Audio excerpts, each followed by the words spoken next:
He's a cutie pie. I might put him in Potomac. Okay, yes. Yeah, he can come right on to Potomac. What's up, y'all? It's your boy Richie Scott. We're back with another video. I want to thank you guys so much for tuning in to the channel. Listen, if you haven't done so, make sure you guys hit that subscribe button down below. Hit that notification bell button so that you can be clued into when we drop new content right here on this channel. And yes, it's Flex Friday. I'm being a little bit extra today with my little fake fur on, but I love this jacket and it's cold up in this house, okay? So let's get into the news. First things first, this is a spoiler warning. This is a complete spoiler warning for the Real Housewives of Potomac, okay? We're gonna be talking about who is allegedly pregnant, who's allegedly getting engaged, who's embarking on a singing career, who's launching their wig line. We got all the details for you right now, so I want you guys to settle in, watch the whole thing, and then make sure you guys comment and subscribe and leave all that good stuff down in the comment section below, okay? So let's get into it. First things first, the streets are reporting that your girl Robyn is pregnant, okay? They are saying that she is pregnant and then also that she is getting engaged this season on the show. Now, I gave y'all the spoiler warning. I said turn back, but if you don't want to turn back, if you want to get all this good tea, keep going. So anyway, this is what's going on. Media Takeout is basically confirming that the girl is pregnant, okay? And here is the thing. It was already being reported that she owed the IRS $90,000 in taxes and the IRS want their money. Of course the IRS wants their money. They want it from everybody. To me, I don't really get into that type of situation, but you know, on the show, they drugged Karen and her husband for owing taxes and all this money in back taxes. So I wouldn't be surprised if Karen possibly did the same and did a little dragarization of Robyn herself, since Robyn was definitely one of the people who kind of flipped on her after giving her advice initially. Now, to me, I don't know if this is any surprise to Robyn because she has been very open on the show about her financial struggles in regards to her divorce with Juan, as well as the bad business dealings that they had previously that I think from what I gather, I felt like she took the blame for some reason or another. Nevertheless, the streets are saying that she's pregnant. If you guys have seen this post online, it is a post from Karen's wig launch. In the photo, you guys can see Miss Wendy Osefa, who is the new cast member. You guys can see Candiace, she's rocking a blonde wig. You guys can see right here, there is Robyn, who is also rocking a blonde wig with bangs. But it is because of this photo that people are asking if she is preggers, okay? Now, our people over at the Black Socialites are also confirming this. They have confirmed that either she is pregnant or that the network had suggested that she get pregnant or engaged for her storyline in order to remain on the show. Now, this sounds very similar to Miss Cynthia Bailey on The Real Housewives of Atlanta. Nevertheless, we are happy for Cynthia, and we could not be happier for Robyn and Juan. Let me tell you why.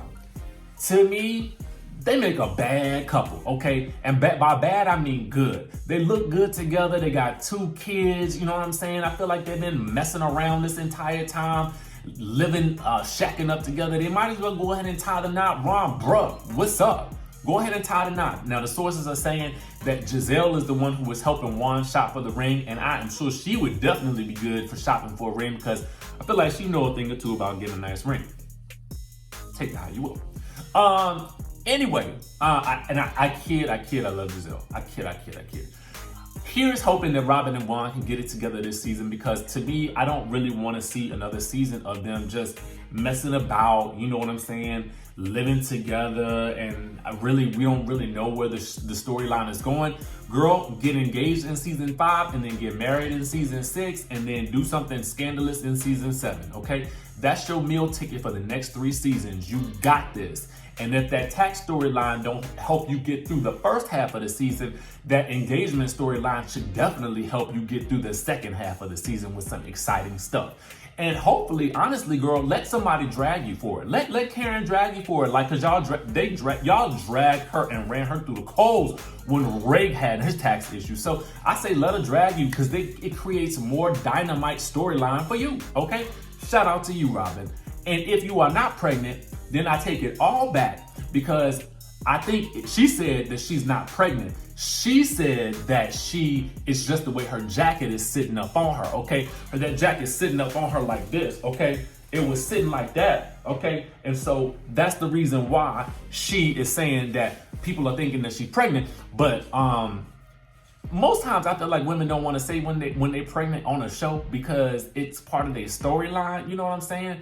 And they kind of want to keep that under wraps, you know what I mean? Unlike this whole Monique and Candiace situation with this fight, that thing ain't been kept under wraps at all, okay? And we mostly have some lawyers to blame, but I digress. Meanwhile, let's talk about Miss Karen Huger, because Miss Karen Huger now has a wig line that is launching, and she is launching her La Dame fragrance at HSN Home Shopping Network. Go Karen Huger. That's some bad stuff right there. Let me tell y'all something. That's a good boss move right there for her. And I think, to me, to be quite honest with you, that's definitely where she needs to be. I have not seen her on HSN. I'm sure we're gonna see it on the show.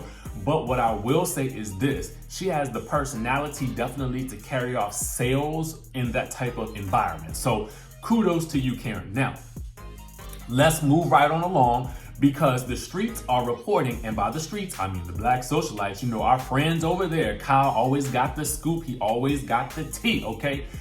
Basically, what we have found is Candiace's storyline this season, outside of the alleged draggerization that's allegedly happened, that we know actually happened, but I have to say allegedly.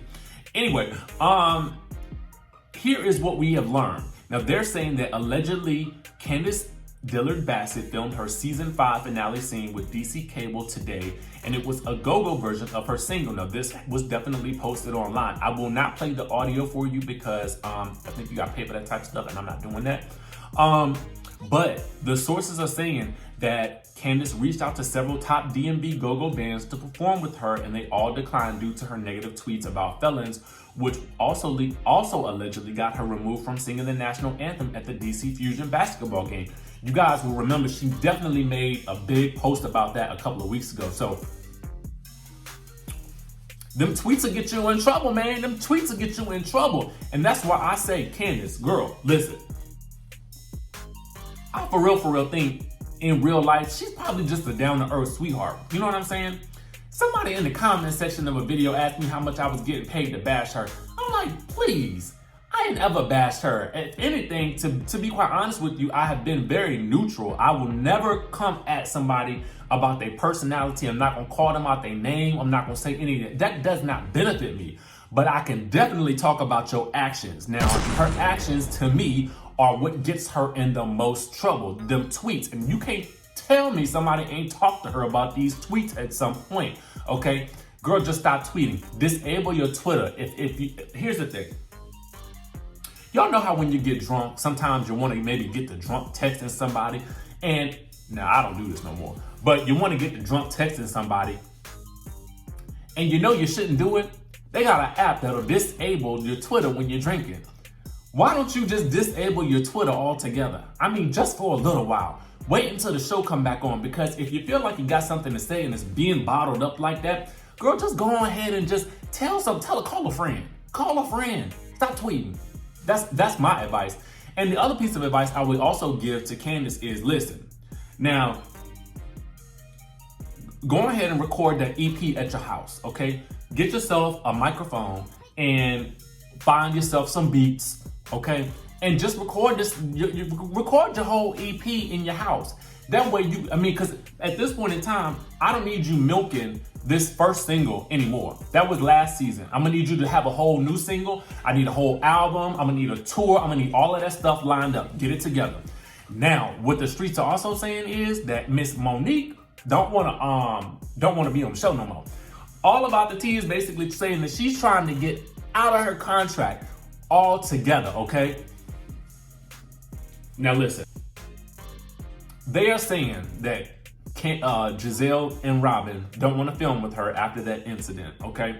Where she allegedly had dragged Candiace. Maybe they're afraid they're going to get dragged too. I really don't know. But to me, I just feel like they be picking at her for some reason, and they've been picking at her since she first came on the show. And I like Robyn and Giselle, but I feel like they're doing some pickerization, and I feel like, you know, it's only so much a person can take, to be quite honest with you. But I heard that from what they're saying on All About the Tea is that Karen, Ashley, and Wendy Osefo are all kind of neutral, and of course, you know, they're not. I'm sure Monique ain't gonna even try to film with Candiace at any point in time, anytime soon. But what I'm reading is that Bravo executives definitely want Monique on the show because she got the money, she got the house, she got the kids, she got the husband, she got the lifestyle of Potomac, and I think nope. Her and Karen, I think, are the only ones living in Potomac. So it would make most sense to keep Mo on the show. That's all I'm saying. But would you guys even be interested in watching the show if she wasn't on it in light of everything that's occurred, okay? All I gotta say is, ladies, work it out. Work it out. And Robyn, if you are preggers, listen, girl, take it easy. Enjoy the holidays. Y'all, and tell me what y'all think about all of these storylines down below. I know what y'all think about the Monique and Candiace situation, because y'all been definitely telling me about it since this whole fight situation broke out. But make sure you guys hit that subscribe button down below, hit that notification bell button, and I will see you in the next video.